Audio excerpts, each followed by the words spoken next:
President Biden is not talking about Afghanistan and has not for several days. Today, the president surveyed some of the damage from last week's weather disaster in the Northeast, a disaster he blames on climate change. A whole segment of our population denying this thing called climate change. Right. But I really mean it. Sometimes my mother used to say, out of everything bad, something good will come if you look hard enough for it. Well, I think we've all seen, even the climate skeptics are seeing that this really does matter. Skeptics of the president's Afghanistan policy are fighting to keep the public pressure on the administration to get Americans out of there. White House correspondent Peter Doocy shows us tonight. If the Taliban isn't letting Americans leave Afghanistan, does the White House think that counts as a hostage situation? No, that is not what we would characterize it as. Those were points. Those were comments made by a Republican congressman this weekend. The Democratic Senate leader Chuck Schumer says the Americans, all of whom wanted to come out, have come out. Praise God.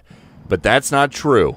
Republican Senator Ben Sasse says Americans are still trapped behind Taliban lines. The Biden administration is still refusing to disclose how many of our people they left behind, and the State Department keeps talking about how they really hope the Taliban will live up to their commitments. Pathetic. The international community is watching to see if the Taliban will live up to their commitments. Some Democrats are more than mad at the Biden White House. Senator Richard Blumenthal says, "I've been deeply frustrated, even furious, at our government's delay and inaction." And Senator Tom Cotton fears the administration is negotiating with the Taliban. I worry that they'll grant those concessions because they simply want Afghanistan off the front pages. The Taliban want their new government recognized by other countries. Will you recognize the Taliban? No, that's a long way off. That's a long way off. Between now and then, the president is asking Congress for cash to help resettle Afghans who fled the Taliban. $6.4 billion to start. Do you plan to meet the Afghan refugees? Do I plan to meet them? Yeah. Well, they're all over the country, and I'll be sure I'll be seeing some of them. The White House is moving on to other things. President Biden again toured damage from a storm that killed at least 60 people.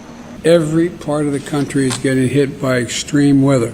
And Vice President Harris is hoping to help Gavin Newsom avoid a recall, tweeting, "California, voting is underway." They're also counting votes in Congress for a $3.5 trillion budget filled to the brim with progressive priorities.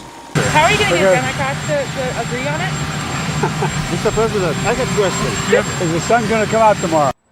And you heard a little bit of it off the top there, but the president's trip to New Jersey and New York to help people that just lost everything very quickly turned political. He went so far as to suggest or to claim that his domestic Build Back Better agenda is so climate change focused that if another storm like Ida was to pass through, there would be no damage. Mike? Peter Doocy live on the North Lawn. Peter, thanks a lot.